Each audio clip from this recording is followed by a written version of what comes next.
Hello everybody, welcome to Urban News right here on Urban TV. My name is Sue Senge. Now, American billionaire Bill Gates now says he's going to donate 99% of his fortune, and this money is going to be distributed in Africa. It's going to go to support health and education, and he says this money, which sums to approximately $200 million US, is going to be distributed over the next 20 years, which is going to coincide with the alleged closure of his foundation.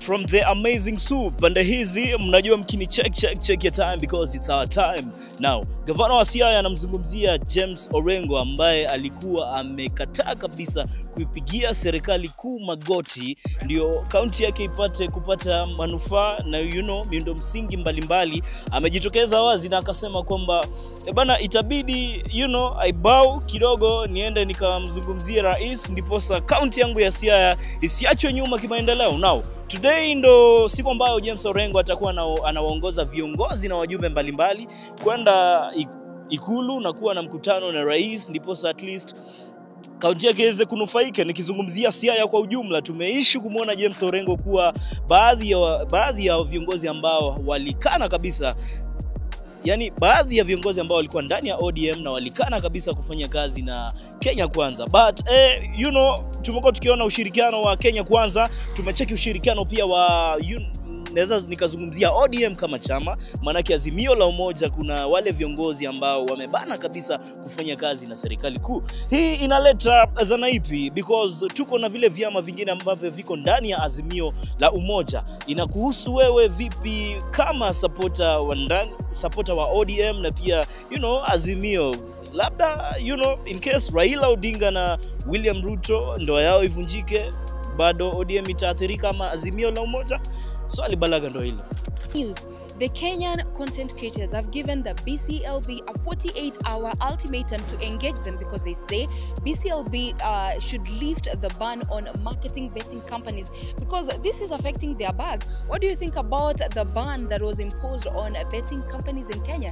Keep the conversation going on the comment section.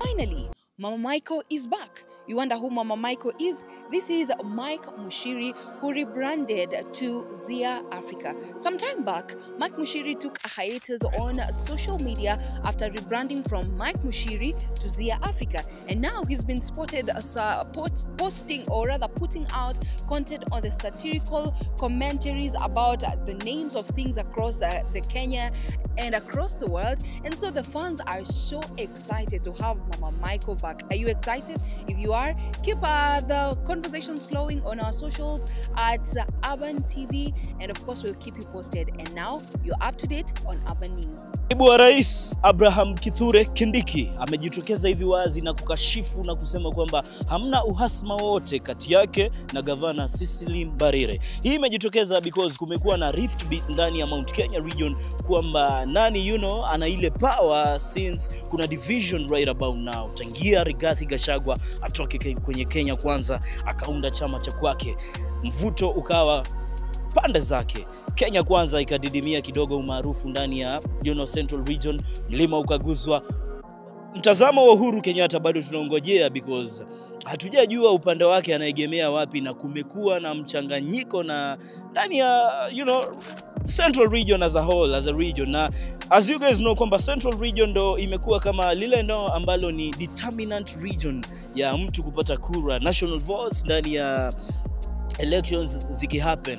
Hatujui hizi nyufa ambazo ziko ndani ya Central Region kama zikikatika kutakuwa na ule mgawanyiko ama bado watu wetu wa Mlima watakuwa pamoja au vipi?